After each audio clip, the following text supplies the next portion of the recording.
Florida Congressman and leading candidate for governor of the Sunshine State, Byron Donalds, joins us live now for more on this. Congressman, even though this referendum has been temporarily blocked, as a Republican, how concerned are you about what Virginia did here?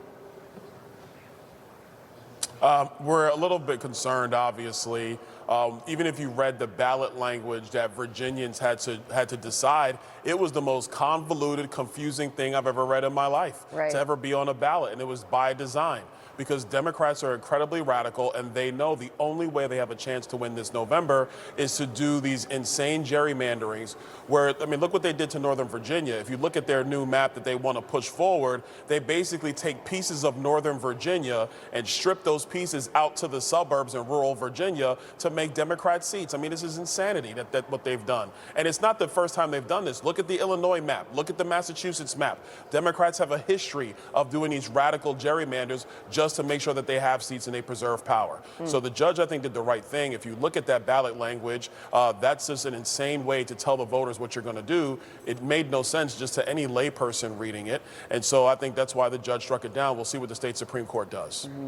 Yeah, Congressman, you've been very vocal about Florida potentially redrawing its own maps in response. I think that might actually happen next week, as early as next week, with a special session of the Florida legislature. What do you want to see come out of that? And Hakeem Jeffries, the minority leader, threatened Florida if they do this, which I find to be comical. First of all, knowing Ron DeSantis, our governor, and the people in our state, nobody is thinking about anything that Hakeem Jeffries has to say.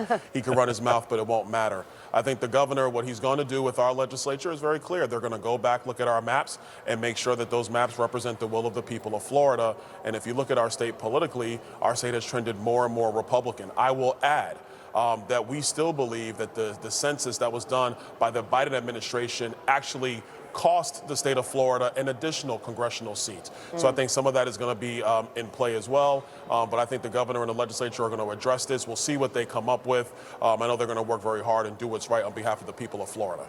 Yeah, real quick, Congressman, to follow up, would you expect that to be a radical redistricting like we saw in Virginia, or do you think it'll be a little more subtle with maybe a handful of seats?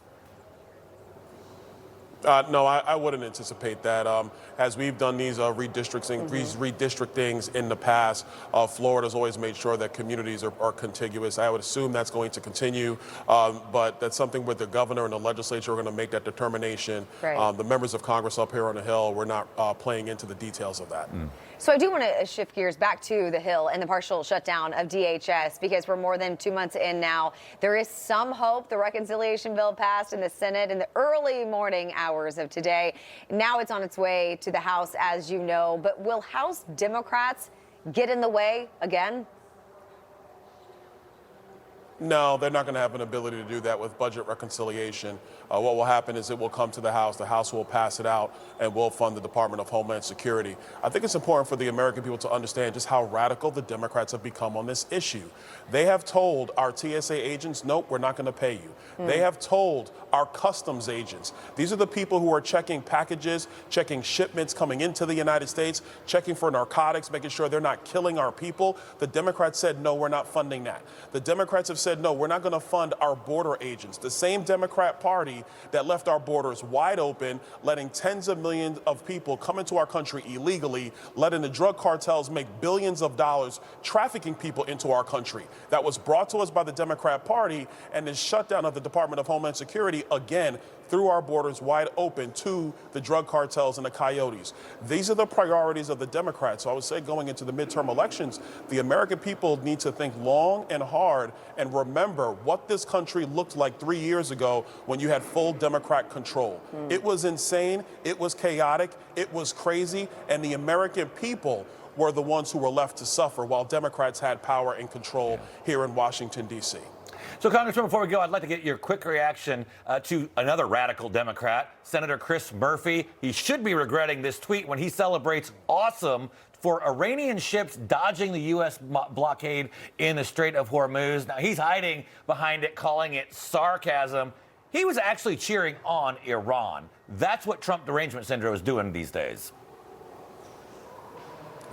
Listen, that was sick. You have a sitting United States senator who's rooting against our military overseas, that's rooting for the Iranian regime. I mean, this is how far things gone. You're right. You called it correctly. Trump derangement syndrome has broken a lot of brains up here on Capitol Hill. Obviously, Chris Murphy's brain has been broken a long time ago. This is the craziest thing I've ever seen. How can you sit here and pledge allegiance to our flag and take an oath to uphold our Constitution, but then you're going to cheer when the Iranians try to elude us? This is nuts. It's crazy. He's got a lot of things to answer for, not just to the United States of America, but to his state, because that's just obscene. Never seen anything like it. And it's, to me, very ridiculous, disgusting, and it is indicative of the mindset of Democrats on Capitol Hill. Yeah, it would be like Republicans celebrating Al-Qaeda when Obama took out Osama bin Laden. It didn't happen. All right, Congressman Byron Donalds, great to see you this morning. Thanks for joining us.